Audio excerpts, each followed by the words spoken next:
Pertanyaan hari ini lampiran. Nomor 1. Ada orang di sekitarku yang jauh lebih teliti dan bermoral daripada orang yang beragama. Mereka tidak tahu aturan yang telah kita pelajari dan mereka akan hidup seperti itu sampai mereka mati. Jadi bagaimana kita menilai hidup mereka? Mereka masih orang yang sangat baik. Ya, sayangnya mereka hidup dan mati seperti itu.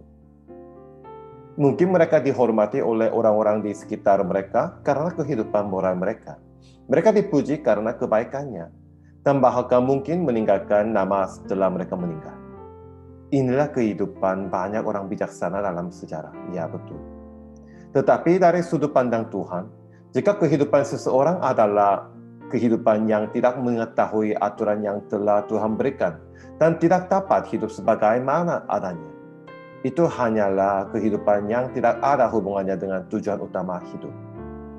Tentu saja, dari sudut pandang dunia, memang benar bahwa mereka menjalani kehidupan yang jauh lebih baik daripada orang biasa. Namun, tidak peduli betapa hebatnya hidup mereka, tidak peduli betapa tidak pentingnya mereka. Semua hidup tanpa Tuhan adalah sia-sia. Di sisi lain, bahkan jika dia telah menjalani kehidupan yang tidak memiliki sesuatu yang dicapai secara khusus, tidak memiliki apa-apa, dan tidak mengenali secara sosial, jika dia mencintai firman Tuhan, menyadari Tuhan melalui firman Tuhan, dan menjalani kehidupan yang memuliakan dan menikmati Tuhan, hidup jauh lebih baik daripada kehidupan suci lainnya dari sudut pandang kekekalan. Dan merupakan anugerah Tuhan untuk menyadari hal ini pada akhirnya. Nomor 2, apakah kita hanya dapat benar-benar mengenal Tuhan melalui Alkitab? Jadi, apa yang terjadi pada mereka yang tidak ingin mendengar firman Tuhan? Iya, betul. Jika mereka terus dalam keadaan seperti itu, mereka tidak akan bisa mengenal Tuhan. Tentu saja, jika Tuhan memutuskan untuk memberitakan firman kepada mereka, Dia akan membuka hati mereka untuk akhirnya mendengarkan firman Tuhan. Karena prinsip mengenal Tuhan ini sangatlah penting untuk memiliki akses ke firman Tuhan. Iya, benar. Kita tidak dapat mengenal Tuhan dengan benar tanpa melalui firman Tuhan. Nomor 3. Lalu, dapatkah orang yang tidak bisa membaca Alkitab mengenal Tuhan? Misalnya, seperti untuk tunanetra. Namun, firman Tuhan dapat diperoleh dengan berbagai cara, termasuk informasi visual, serta informasi audio.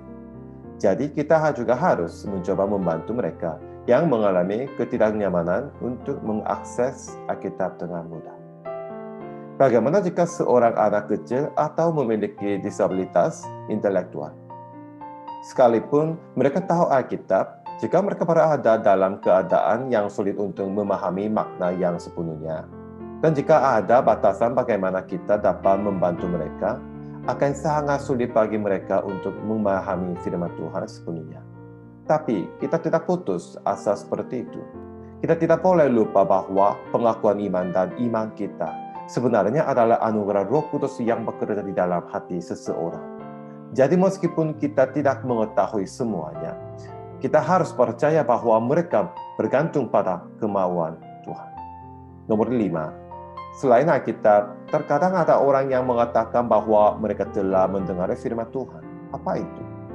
Saya minta maaf. Tapi itu adalah salah satu dari dua yang mengatakan bahwa mereka telah menerima wahyu langsung, yang terpisah dari tempat lain tanpa Alkitab sama sekali. Itu adalah kebohongan atau ilusi mereka sendiri. Bahkan jika ada pengalaman nyata menerima pesan yang berbeda dari Alkitab, itu bukan dari Tuhan. Tidak memiliki otoritas dan tidak memiliki manfaat. Semua klaim seperti itu telah ditolak sebagai bidas sepanjang 2000 tahun secara gereja, tanpa kecuali. Karena itu adalah kesalahan nyata yang telah diulangi berkali-kali sepanjang sejarah. Itu tidak dapat diterima saat ini juga. Terima kasih.